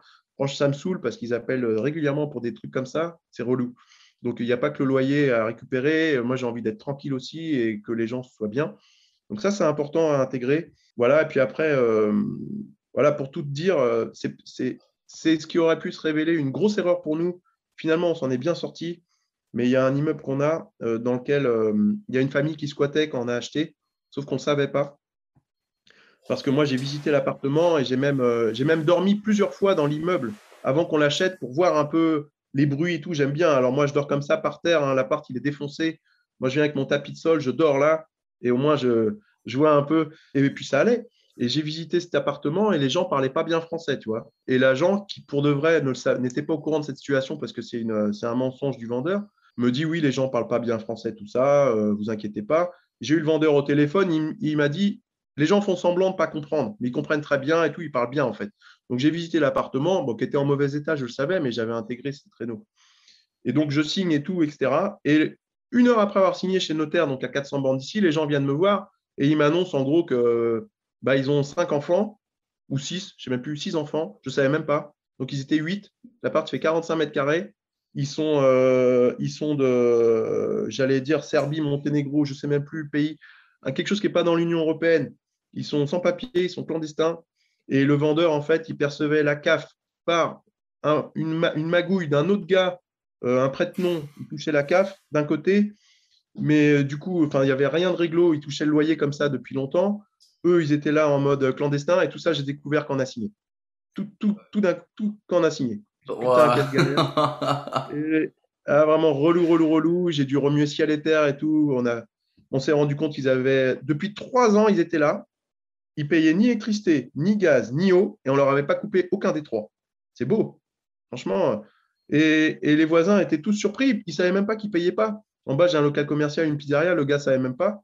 Et il me disait que quand il fait beau, tous les jours, il remplissait des piscines dans le jardin et tout pour les gamins, parce qu'il y a un petit bout de terrain, alors que l'eau, il ne la payait pas. Et en fait, c'est tous les anciens locataires qui étaient déjà des mecs un peu dans ces styles, qui étaient partis. Ils n'avaient jamais, j'étais jamais abonné. Ça fait des années que ça durait. Ils ont une ardoise de je ne sais pas combien de milliers d'euros de de l'eau, de tout ça. Et personne n'a les coupé. Et apparemment, enfin, j'ai pas eu de réponse. Et j'ai réussi à les faire partir parce que je pense que ce que j'ai bien réussi, c'est d'arriver à dialoguer avec eux et de surtout pas les braquer, d'essayer de montrer que j'étais de bonne foi, que moi aussi j'étais victime, pas que eux, parce qu'ils étaient quand même victimes d'un marchand de sommeil. Et ils sont partis. On avait signé 19 mai, ils sont partis le 30 août. Ils m'ont fait des témoignages comme quoi le vendeur est au courant, etc. Ils sont partis, donc ça s'est bien fini. Aujourd'hui, c'est loué, ça a été rénové, mais une famille de clandestins avec 6 enfants, d'un point de vue légal, pour les expulser, à mon avis, accroche-toi. Ah ouais, Euh, c'est très très et eux, ils sont compliqué. partis comme ça. Ils sont partis du jour au lendemain. Après mardi, on va partir et tout, parce que j'ai beaucoup discuté avec eux et ils ont réussi à trouver un autre squat. Et là, en ce moment, on est en procès avec le vendeur pour dol, c'est-à-dire pour tromperie. Voilà, ça va se solder cet été parce que c'est assez long. Il y a eu plusieurs audiences, etc. On espère récupérer des dommages et intérêts, ce qui nous semblerait bien normal parce qu'il est évident qu'on n'aurait pas acheté ce immeuble à ce prix si on avait su ça. On s'est senti vraiment trompé. Et au final, on s'en est bien sorti parce qu'il y a quand même, c'est quand même un immeuble où il y a 6 appartements et là, les 6 sont loués. Et si cette famille était encore là aujourd'hui, eh ben, il n'y en aurait aucun de loué parce que dehors, c'était des Roms en fait. Ouais, je Quand j'ai comprends. visité, c'était nickel le terrain. Tout était nickel. Et eux, ils disaient, ouais, enfin, ça avait l'air, vraiment, vraiment, ça avait l'air d'aller. Je ne me suis pas inquiété plus que ça. Et quand d'un coup, tu reviens après avoir signé et que dehors, c'est la déchetterie, il y a de la ferraille partout, les mômes, ils sont à moitié à poil dans le jardin et tout, je dis, oh la galère. Et ils sont partis. Ils sont partis, quoi. Franchement, t'as Et eu de la voilà. chance. Ça aurait pu être une belle T'as eu erreur, de hein. la chance sur ça, franchement. Donc, visitez bien les appartements, demandez le bail. Alors, des fois, les baux, il y a même des endroits où les baux, ils sont encore oraux, quoi. Il n'y a même pas de feuilles, ça arrive. Mais regardez bien le bail, regardez bien les gens, demandez, enfin, vraiment, rencardez-vous un max sur le profil des locataires. Comme tu disais pour ta visite, là, tu en Ah as non, parlé de tes mais locataires de ce genre. Ça euh, m'a fait penser à ça. Voilà. alors, franchement, on va revenir vite fait dessus. Ça m'a choqué. Les baux que j'ai vus. Alors, pour resituer, pour les auditeurs, hein, pour resituer, je me suis positionné sur un bien sans aller le voir parce que c'est un bien qui est dans le nord et que j'avais pas de temps réel pour aller sur place. Donc, je voyais c'était où, c'est un quartier en devenir, etc., etc. Et du coup, je me suis positionné sans aller le voir. J'ai fait une offre d'achat, ça a été accepté. Et en fait, une fois que j'ai fait les offres d'achat, j'ai eu tous les documents. J'ai les baux devant moi. Et les baux, c'est limite, franchement, vous prenez une feuille à 4, vous marquez Monsieur Untel loue le numéro Untel. Et voilà, c'était ça les baux. J'appelle, mais le pire, ce qui m'a, c'est j'appelle l'agent Orpi et je lui dis, hey, il y a un petit problème au niveau des baux ils sont pas légaux. Et il y a aucun des baux est légal là. Et là il me dit, si, c'est tout bon. Je suis, mais attendez, il y a pas la superficie, il y a rien, il y a rien. Et du coup après il m'a envoyé les baux, donc du coup j'avais les noms. Et puis moi j'ai fait mes petites recherches, ça c'est hyper important si vous pouvez. La plupart des gens, alors malheureusement ou heureusement, mais ils bloquent pas leur profil Facebook, leurs réseaux sociaux. Et donc ça permet aussi, moi je vais voir dès que j'ai de l'information, je suis acteur de mes investissements, j'ai pas envie de me faire avoir, donc je cherche. Et puis là je tombe sur du coup ce que j'ai dit, je veux des mecs en photo dans l'appart avec des gros spliffs. Bref, c'était des gros cassos en perspective et j'ai déjà eu un problème. C'est hyper compliqué. Pour s'en débarrasser, c'est laisse tomber. Et puis c'est exactement ce que tu as dit, c'est que tu peux pas. Si t'as un parasite dans l'immeuble, soit tu vas louer à d'autres parasites, mais les bons locataires, tu vas pas les garder. Ça va à chaque fois, t'auras un turnover pas possible. Et le temps d'arriver à te débarrasser de tous les locataires parasites, j'aurais mis X années, puis j'étais pas à ça près de plus recevoir de loyer, etc. Donc j'ai laissé tomber cet investissement-là, mais il faut vraiment regarder parce que te débarrasser des locataires, c'est pas aussi simple. C'est, Ouais. Surtout quand tu débutes et que c'est ton premier. Parce que ce qui est bien, c'est que quand tu as beaucoup de l'eau, eh bien, ça lisse le risque et tu sais que tu peux gérer et que tu as acquis une certaine expérience qui fait que tu prends les choses un peu avec. T'es plus cool, quoi. Quand c'est ton premier immeuble et que tu as une galère comme ça, ouais, franchement, ça a vite fait de te détruire le tout, ciel te hein. tombe sur la tête, hein. Tu te prends la tête avec tout le monde. Au travail, tu pas bien. Enfin, c'est vraiment compliqué. Alors, s'il peut que ce soit loin de chez toi, ça peut être dur, hein. Donc, il faut vraiment faire attention à ça, hein, franchement. Ouais, to- Ou alors, il faut faire une offre, vraiment, le prix d'achat, il doit s'en ressentir. Et c'est pour ça que tu disais l'autre jour, tu parlais aussi d'acheter loué, acheter vide. Effectivement, moi, je remarque des fois, quand c'est tout loué, c'est plus cher. mais moi, je préfère acheter tout vide. Et parce que Totalement, totalement. on ne choisit rien sinon. Et moi, je me suis rendu compte que le locataire, il ne te dit pas forcément des choses tant que tu n'es pas le propriétaire. Il te les dit une fois que c'est toi le propriétaire. Il y a plein de choses que tu peux ne pas savoir avant d'avoir acheté l'immeuble. Et donc, il faut vraiment y être vigilant. Et maintenant, si on doit se positionner sur un nouvel immeuble, on demandera aux gens sans pitié, mais est-ce qu'il y a des soucis, est-ce qu'il y a des choses particulières, des nuits. Je veux vraiment avoir toutes les données du problème, que j'ai pas de surprise au moment où on signe, quoi. C'est trop important. Voilà. Ouais, totalement. En plus, le problème, c'est que, bah, c'est ce que je disais, mais c'est que, alors moi maintenant, je suis partisan du acheter vide parce que j'ai eu des petits soucis, rien de grand, rien de méchant. Mais le problème, c'est que c'est vrai que moi, quand j'ai commencé, j'ai acheté un truc qui était déjà loué parce que de un, je me sentais plus safe. Pour moi, c'était déjà loué, donc c'était tranquille. J'avais déjà des loyers qui allaient tomber directement, etc. Au niveau de la banque, ça passait mieux parce qu'il y avait déjà des loyers qui étaient là. Mais au final, maintenant, si je peux éviter d'acheter loué, j'évite.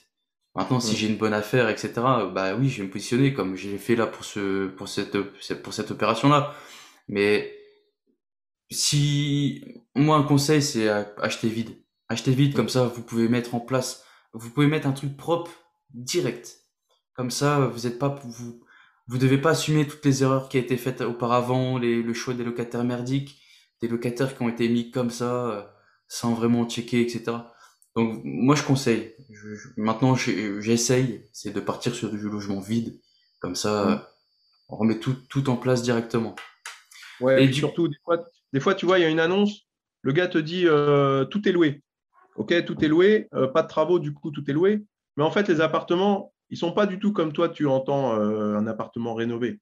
Et donc, il faut bien intégrer que le jour où le gars va se tirer, tu auras peut-être 10 000 à mettre dans son appart pour le rénover. Et que tant qu'il est là, OK, c'est bien, là, tu as une renta théorique. Mais il faut y penser aussi parce qu'il y a trop d'annonces qui passent où le mec te dit non, non, mais tout est loué, il n'y a pas de souci. Mais moi, je ne fais pas des trucs magnifiques, mais je fais des trucs vraiment propres, sains, quelque chose qui soit vraiment, qui corresponde vraiment aux besoins actuels des gens et en termes d'attractivité et tout. Et il y a des appartements, et le mec me dit, il est nickel, mais je vois que la cuisine, c'est un bac, juste un bac, il y a deux vieux meubles qui pendent. Dans la salle de bain, c'est pareil, elle est dégueulasse. Et pour moi, c'est pas loué, quoi. Pour moi, je considère que là, il va falloir mettre un billet quand ils vont partir. Sauf qu'au moment où tu achètes, tu peux l'intégrer dans ton prêt, alors qu'une fois que tu as acheté, je ne vais pas revenir voir le banquier dans 3 4 ans et lui dire oui, il faut un prêt travaux. Donc, il y a vraiment des choses auxquelles il faut faire attention quand c'est loué, à l'état aussi des appartements, même si c'est loué. Et en plus, des fois, les gars, ils sont là depuis assez longtemps. Et comme c'était loué moyen, bah, ce n'est pas loué autant que toi, tu pourrais le louer au niveau du marché, au prix du marché. Donc, il y a beaucoup de choses auxquelles il faut faire attention. c'est vrai. Du coup, je voulais te poser une question. C'était la charge de travail supplémentaire que t'apporte l'IMO, mais je pense que tu l'as clairement répondu déjà depuis tout à l'heure. Un l'IMO, si t'as envie de vraiment faire des belles choses, bah ça te prend du temps. Ça te prend du temps. Ouais, ça prend un temps que beaucoup de gens ne sont pas prêts à prendre. Tout le monde, je considère que tout le monde a du temps, hein, parce que moi, c'est pareil, je fais beaucoup de sport. Les gens disent oh, je me mets pas au sport, j'ai pas le temps et tout. Bah, arrête, éteins la télé, tu vois, tu vas trouver 1 heure tout de suite. Et il y a beaucoup de gens qui sont pas prêts c'est une question de priorité. Et c'était assez rigolo parce qu'hier, je parlais avec un ami qui a un voisin qui a acheté un Pinel. Il a fait n'importe quoi, mais bon, bref, il m'a même pas demandé. C'est bon, bref. Il a acheté un Pinel qui va être livré en septembre. Et il a tout acheté, sauf la cuisine qui doit installer, qui doit poser. Tout est nickel, mais il doit se débrouiller avec la cuisine. Il est dans un état de stress avec la cuisine. Non, mais laisse tomber. Il a acheté un Pinel, tout est neuf. Il a juste une cuisine à poser. Il est au bout de sa vie. Il ne sait pas où acheter les meubles, il ne sait pas où acheter l'électroménager, la crédence, qu'est-ce qu'il met, est-ce qu'il met des plaintes, quelle hauteur de meubles. Il est dans une galère. Les plaques, le plan de travail, je le prends où et tout. Moi, là, il y a 10 jours, j'ai amené mes 4 cuisines là, pour mon immeuble. J'ai amené les 4 parce que moi, j'y vais pour réduire les coûts. J'ai un Kangoo. J'ai réussi à foutre toutes les cuisines, tous les caissons, je les ai mis dans la Kangoo. Là, je baisse tous les sièges. J'ai amené tout là-bas. J'en ai amené 4 à 200 bornes. Et lui, pour une cuisine à 500 mètres, il est au bout de sa life. Donc en termes de temps, ouais, ça prend du temps. Et moi, j'ai l'impression que c'était quelque chose de pas compliqué. Donc, voilà, il faut vraiment être prêt quand même à faire des concessions à ces niveaux-là et savoir que oui, ça prend du temps. Ça prend du temps, mais no pain, no gain, hein. Il y a pas de miracle, hein. Tu ne peux pas avoir 10% et tu es chez toi, tu es tranquille. Ce n'est pas possible. Il faut que les gens en aient conscience.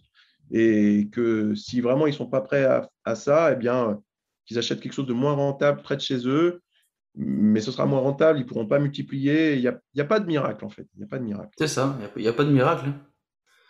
Et du coup, c'est quoi la transition est toute faite? Et j'aimerais ton avis aussi, c'est par rapport à toutes ces formations IMO qu'on voit. Qu'est-ce que toi t'en penses? Est-ce que c'est bien? Est-ce que c'est pas bien? Est-ce que ça vend trop du rêve, etc. Donne-moi un peu ton avis sur ça. Alors, je trouve qu'il y en a beaucoup qui vendent du rêve, mais c'est aussi ce rêve aussi qui nous a peut-être mis en confiance pour nous lancer. Peut-être qu'on a vu des trucs qui étaient complètement mythos, mais on y a quand même cru, en tout cas une partie. Et il se trouve que la réalité est qu'il y a des choses vraiment qui fonctionnent, mais qui se méritent beaucoup plus que ce qu'ils laissent entendre. Moi, je connais à peu près tout ce qui se fait, hein, sur Internet. Il y a vraiment des personnes où je sens vraiment que ce sont de vrais investisseurs. Et il y en a certains, je sens que ce sont surtout des formateurs. Mais moi, j'ai jamais payé de formation, vraiment les formations comme on l'entend, là, 1997, trucs comme ça. J'en ai jamais payé, mais, il se trouve qu'il y a beaucoup de vidéos dans lesquelles j'arrive souvent à récupérer un petit quelque chose. Il y a des petites choses que je récupère, même dans toute vidéo. Et il y a des fois des petits tips ou des petites choses qui se recoupent. Et il y a jamais que du mauvais non plus. Donc, moi, je trouve qu'il faut se méfier parce que je pense qu'on peut trouver tout le contenu, tout le contenu des choses à savoir, elles peuvent se trouver gratuitement. Mais on est dans un monde aujourd'hui où il y a beaucoup de gens qui préfèrent payer et avoir tout cuit tout de suite et ça leur convient, comme des gens qui prennent un coach sportif parce qu'ils ne sont pas capables d'aller tout seuls pour tout un tas de raisons, Mhm. ça les aide. Ouais. Moi, je considère que le fait de m'être approprié toutes ces connaissances en allant chercher absolument partout sur des centaines de vidéos, des centaines de choses que j'ai lues, eh bien, je trouve que j'ai mieux appris comme ça. Et le fait d'avoir été acteur de mon apprentissage fait que ça a été plus efficace que simplement qu'en payant quelque chose et en recevant toutes les infos d'un coup, parce que je fonctionne comme ça. C'est sûr que ça m'a pris du temps. Un peu, j'ai pas de fierté spécialement à être un peu autodidacte en ça, mais il y a vraiment des choses qui doivent de toute façon s'apprendre sur le tas. Et je pense que la théorie, vraiment les grandes bases théoriques, elles sont assez faciles à apprendre tout seul, à chercher, savoir que les prélèvements, c'est 17,2, les TMI, la fiscalité grossièrement du nu, du meublé, un peu SCI. Ce n'est pas un truc incroyablement compliqué, mais il faut que les gens se bougent. On ne peut pas tout te donner tout le temps. Et moi, des fois, je lis les commentaires sur les vidéos de ces grands formateurs, des fois qu'on connaît. Franchement, je serais à leur place. Des fois, je dirais, ouais, il me saoule avec ces questions parce qu'il y a des gens, ils posent des questions, des trucs. Il y a juste à le taper sur Google, tu trouves la réponse. Je me dis, mais les gens ne Totalement. cherchent pas, c'est pas possible. Bougez-vous un petit peu. Mais donc, mon avis, vraiment, pour finir, c'est que j'ai quelques formateurs vraiment que j'aime beaucoup, que je suis, des gens moins connus des fois. Par exemple, alors, il y a un truc qui est connu, ça s'appelle VDV, que tu connais ça, j'aime bien. Ouais, Parce que VDV, ouais. ça, je suis, c'est un truc vraiment de qualité. Là, pour le coup, on est dans un truc très théorique, mais de grande qualité. Et sinon, dans les petits formateurs un peu moins connus, mais que je trouve très crédibles et que je trouve très bons, j'aime beaucoup Julien de la Grande Dame.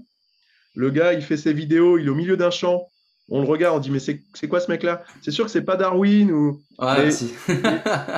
ouais, ouais, mais ça fait pas rêver. Si moi j'ai 20 ans, je me lance dans un appart, je vais voir le mec au milieu de son champ, là. Je veux dire, mais le gars, c'est un blaireau. Alors qu'il s'y connaît grave, hein, le mec, hein. Donc lui, je suis beaucoup ses vidéos, mais j'aime beaucoup, même s'il a une tête grosse comme ça, c'est Popovic. Il fait des vidéos Ah, très Popovic. particulières. Moi, Ouais, j'adore ouais, Popovic. ouais, Immobilier Compagnie, truc Son comme ça. podcast est énorme. Ouais. Le J'adore. mec, il a un contenu qui est complètement atypique et il a une vision vraiment très particulière et ben, je trouve que le mec, il est ultra compétent Ouais. et ce qui peut déranger aussi parce que quand un mec est trop bon, tu te dis c'est pas possible, c'est un mytho. Non, lui, il est vraiment très bon, ça se voit, Oui, mais, ouais. j'aime vraiment beaucoup Popovic. Donc Julien Lagranda, mais faudrait que j'aille voir sur mon téléphone Non, mais ce que c'est j'ai. bon, ça va, Mais on est déjà deux sinon, contacts. j'aime beaucoup Anthony Poncet aussi, je le suis pas mal. Ah, Vision marchand. Ouais, gentleman, machin. Là. Gentleman Investisseur, J'aime bien exact. leur truc. Ouais, ouais, j'aime bien leur truc.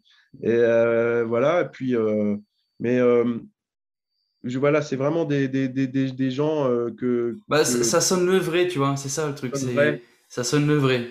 Quand tu les écoutes, enfin, quand moi j'écoute personnellement, bah, je sais que c'est vrai, tu vois, c'est pas du,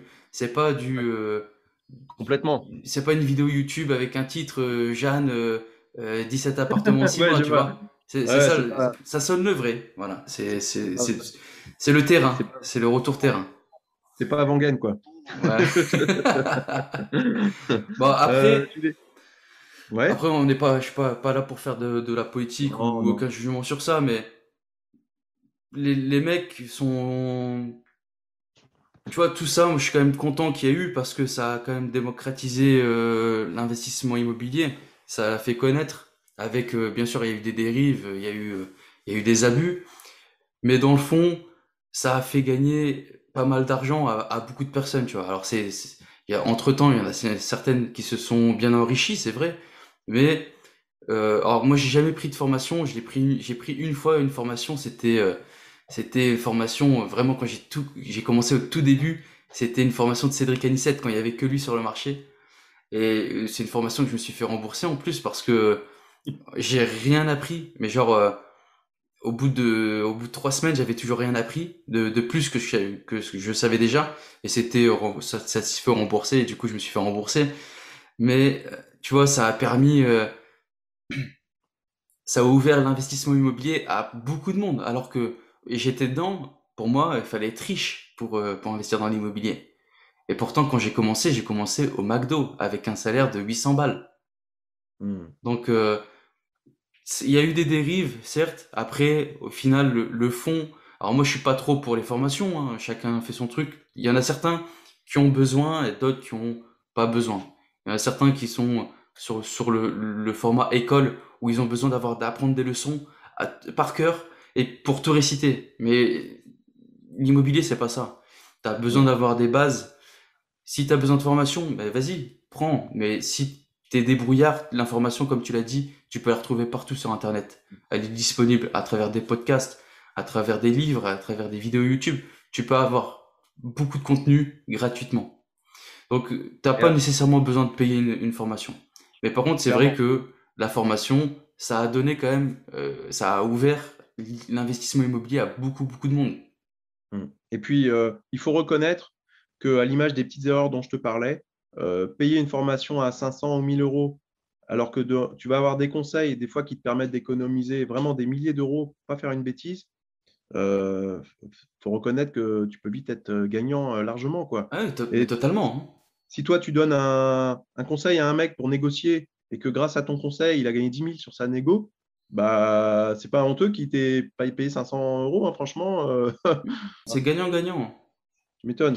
Donc, ouais, ouais, c'est pour ça que tout n'est pas acheté loin de là. Et c'est Laurent de Moras, le mec que je cherchais là, je viens de le retrouver là. Ah oui, Laurent de Moras, excellent, Pareil, excellent. le mec fait pas C'est rêver avec son costard là. Hein. ouais, On dirait qu'il sort de sa banque là. On dirait qu'il vient de faire Polytechnique. bah, Laurent de Moras, il a une chaîne YouTube et il est calé, c'est une tête sur Ouais, toute la fiscalité, la partie comptabilité fiscalité. Le mec est énorme. Moi, je regarde toutes ses ouais, vidéos. c'est ça. Il met un point d'honneur à ce que les gens surtout fassent bien leur calcul de renta avant, intègrent la vacance, intègrent bien tout un tas de choses dont on ne parle pas toujours. Et il ne faut pas oublier toutes ces petites choses qui font que ta renta, quand tu la calcules vraiment, elle est moins forte que ce que tu peux penser si tu oublies d'intégrer des choses. Et c'est un peu son credo. Voilà, c'est vraiment de pouvoir comparer les différents dispositifs fiscaux et de bien choisir par rapport à sa situation. Et je pense que lui, il est vraiment très bon pour ça, quoi. C'est Hmm. vraiment important. Il fait pas rêver non plus. Il fait pas rêver non Ouais, plus. exact. Bah, il vend pas de Mais rêve, hein. Il est dans le ouais, concret. ouais, c'est ça. Donc c'est vraiment bien, quoi. Voilà. C'est vraiment top. Tant qu'on est sur des sources que tu cites, est-ce que toi, tu as des livres à conseiller? Il y a des livres qui t'ont retourné le cerveau? Non, mais il y a les livres classiques, mais je regarde énormément de choses vraiment techniques, quoi. Ça m'arrive régulièrement, franchement, c'est pas facile, mais d'aller voir le BoFlip, des articles qui sortent sur un petit changement d'un point de vue Par exemple, tu vois, c'est plus ou moins lié à l'IMO, mais comme je disais, moi, je suis à 11%. Mais il y a quelque chose que j'ai découvert il y a déjà un petit peu de temps, c'est que l'avantage des parts que tu as au niveau des enfants, elles sont capées. Tu peux pas, c'est pas parce que tu as 4 parts en ayant 3 enfants que tu peux te contenter de multiplier par 4 avant de changer de tranche. Je ne sais pas si je suis clair, mais il y a un avantage fiscal que tu peux avoir pour chaque demi-part. Et il a changé récemment, il change de 10, 20 euros par an. Il faut y faire attention parce que je peux changer de tranche et de passer à 30, alors que je pensais rester à 11 parce que je n'ai pas fait gaffe que ces demi-parts fiscales, l'avantage fiscal que j'en retire, l'avantage est dépassé. Donc, du coup, après, je peux passer à 30. Il faut faire vachement gaffe à toutes ces petites choses. Et moi, je vais regarder beaucoup de choses assez techniques comme ça. Et je lis beaucoup de revues spécialisées. C'est le Figaro Immobilier, Capital. Enfin, tous ces trucs-là, vraiment, je les regarde tous. Il y a des fois des petits textes de loi qui sortent. En ce moment, je me rencarde beaucoup aussi par rapport aux ventes aux enchères. Je me suis beaucoup, beaucoup formé là-dessus. J'ai lu beaucoup de choses très précises. Je suis allé chercher les textes, des choses émises des fois par des avocats, des publications assez poussées. Parce que ce qui est important, c'est que de recouper les infos. Et là, ce sont les bonnes infos. Mais sinon, tous les grands. Là, c'est rigolo, mais moi, j'ai commencé surtout par ces trucs-là. Et puis dernièrement, j'ai acheté pas mal des bouquins classiques là, auxquels on peut penser. Et la première fois que j'ai lu Kiyosaki euh, Rich assez Dad Poor vite. Dad. Ouais, j'ai lu Kiyosaki, oui, voilà, c'est ça, le vraiment grand Euh, classique. Et au ouais, début, c'est je l'ai lu. Père riche par pauvre. Ouais, mais riche pas. Ouais, ouais. Toi, tu l'as dit en anglais, là? Oui, c'est ça. Ouais, ouais, ouais. Pardon. Euh, Euh, sorry. Euh, et au début, je l'ai lu et j'ai pas compris tous les doubles sens. Tu vois, il y avait des trucs. Et après, j'ai réfléchi. Et du coup, je l'ai relu, tu vois. Et il y a des choses il y a plusieurs chapitres que j'ai relus 2 fois, et parce qu'il y a des choses que je n'avais pas comprises la première fois, et il y a des choses vraiment très, très, très importantes, et je pense que ces choses-là, pour comprendre des choses au niveau, tout ce qu'il dit, les actifs, les passifs, le mindset, ces trucs-là, c'est vraiment très, très, très important. Mais c'est pareil, j'ai ces lectures sans me forcer. Je le fais vraiment avec plaisir et parce que j'y trouve enfin, ça me plaît en fait. ouais, ouais. Mais pour moi, c'est quand même un passage obligé que de se documenter un maximum et de lire des choses en relation avec tout ça. C'est vraiment important. On ne peut pas être à fond là-dedans sans jamais rien lire à ce sujet. Enfin, ce serait paradoxal, quoi. Mais voilà, beaucoup de publications plutôt techniques, quoi. Et du coup, est-ce que toi, tu pourrais donner, pour clôturer cet épisode, un peu un conseil, quelque chose qui te semble pour toi important pour pouvoir réussir, pour avoir un parcours comme le tien? C'est quoi? C'est la persévérance, c'est... Ouais, là, on est vraiment déterminé, quoi. On ne fait pas ça comme ça par hasard en mode hobby, d'autant plus quand on a une stratégie un peu d'investissement rentable et tout. On est vraiment déterminé et on est prêt. Il faut être prêt à faire des concessions. Et parce que quand on a une famille, une vie de famille, eh bien, on peut parler vraiment de concessions. Parce que même si moi, je pars avec plaisir à 300 bornes, peut-être que la famille, elle ne me voit pas partir avec plaisir pendant 2, 3 jours. Tu vois, j'ai eu 40 ans l'an dernier. Le lendemain de mon anniversaire, je suis parti, juste avant Noël, je suis parti 4 jours pour faire des travaux personnellement, 16 heures par jour dans un immeuble, entre le 19 et 23 décembre, un truc comme ça. Parti 4 jours. J'ai fait Noël, je suis revenu, je suis reparti le 26 jusqu'au 30. Donc, c'est des vacances de Noël, c'est pas n'importe quelles vacances. Je suis parti en tout 8 jours où je faisais 7 heures, 23 heures. Je bossais comme un chien, hein. Parce qu'il y a des choses, franchement, je considérais, je gagnais 1000 euros par jour par rapport à quelqu'un que je payais parce qu'il y a des choses que je fais bien. Et là, je pense qu'on peut parler de détermination. Il faut vraiment le vouloir. Et voilà, c'est pour ça que des fois, on peut appeler ça mindset, on peut appeler ça tout un tas de choses. Et je pense que pour n'importe qui a vraiment cette détermination peut y arriver. Comme tu disais, tu as commencé à travailler au McDo, des choses. Au début, tu te dis, ouais, c'est pas fait pour moi, je suis pas assez gros, je gagne pas assez, c'est trop dur, c'est trop plein de choses. Mais je pense qu'on a vraiment des capacités parfois en nous qui sont assez insoupçonnées et que vraiment, si on le veut, vraiment, on le peut, quoi. C'est pas juste une expression comme ça. On peut vraiment réussir à faire des choses incroyables, mais il faut pas oublier qu'il faut du temps. et que ce n'est pas des choses qu'on peut faire en quelques mois comme on entend. Il faut des années et que n'importe qui, au bout de plusieurs années, peut arriver à faire des choses importantes. Voilà, en prenant son temps. Et il ne faut pas se précipiter, mais tout le monde peut le faire. Voilà, en étant motivé. Dis-moi, qu'est-ce qu'on peut te souhaiter, toi, pour cette année 2021-2022? Avec ma femme, on a un projet de RP qu'on a vu très près de chez nous. Et c'est un peu notre rêve là actuellement. C'est notre plus gros projet IMO qu'on a. C'est le plus gros projet parce que on a une maison un peu traditionnelle et quand on a emménagé il y a 13 ans, on l'a trouvée jolie et on s'est rendu compte avec ma femme qu'on avait vieilli parce que maintenant, c'est les maisons qu'on trouvait moches que l'on trouve belles maintenant. Alors du coup, on a repéré une maison comme ça et comme on est investisseur, il se trouve que cette maison a un très grand terrain et qui est divisible. Et je pense qu'il n'y a pas beaucoup de gens qui s'en sont rendus compte. Et du coup, on est en contact avec les vendeurs. Une succession. Et on est les premiers sur l'affaire. Et on espère vraiment, vraiment que ça va se concrétiser parce qu'on a fait plein. On est en train de rêver là, en imaginant cette maison. On rêve de découper la moitié, de vendre l'autre moitié, de cette maison, de la rénover, d'avoir une maison qui correspond bien à nos goûts et tout. Ce serait un super plan parce que les terrains ici se vendent au moins 500 € le mètre carré. Là, le terrain, il fait 1100 mètres carrés. Donc, si on pouvait diviser 500 mètres, vendre 500 mètres et nous avoir la maison avec les 500-600 mètres de l'autre côté, ce serait top. C'est un terrain en forme ils appellent ça en forme de drapeau. Donc, on pourrait vendre un terrain avec un passage sur le côté de la maison parce qu'elle se prête bien aussi, elle est sur le côté. Et derrière, enfin, que les acheteurs puissent construire leur maison. Ce serait vraiment un projet qui serait top. On ferait une grosse affaire. En même temps, on achèterait une maison qui nous plaît, qui pourrait vraiment nous plaire. Mais tu vois, tu me parlais de lecture. Je connais le PLU de ma ville par cœur. Ouais, il faut aller le lire. Et ouais, tu peux me dire, ouais, la zone UA, la zone UC, la zone UB, tout ce que tu veux, la distance, séparation. Pourtant, moi, je ne suis pas du tout l'aménageur foncier, hein, pas du tout, mais tu peux tout me dire, hein, quel toit tu as droit, tout, je connais tout. Le truc, il fait 30 pages. Et voilà, on espère vraiment, ça, c'est ce que tu peux nous souhaiter, c'est que dans le courant de l'année, on puisse acheter et vendre notre RP et acheter l'autre. Voilà.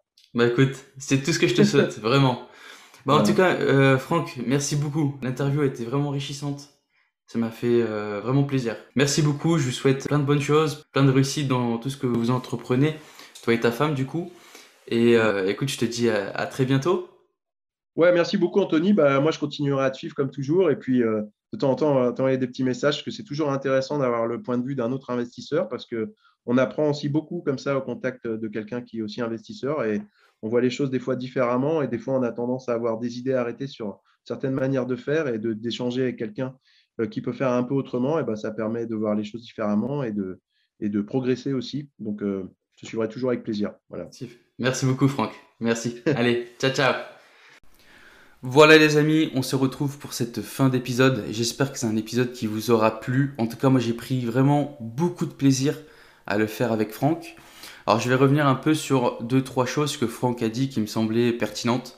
Déjà l'investissement, investir, ça implique aussi une charge de travail supplémentaire qui n'est pas négligeable en fonction des situations.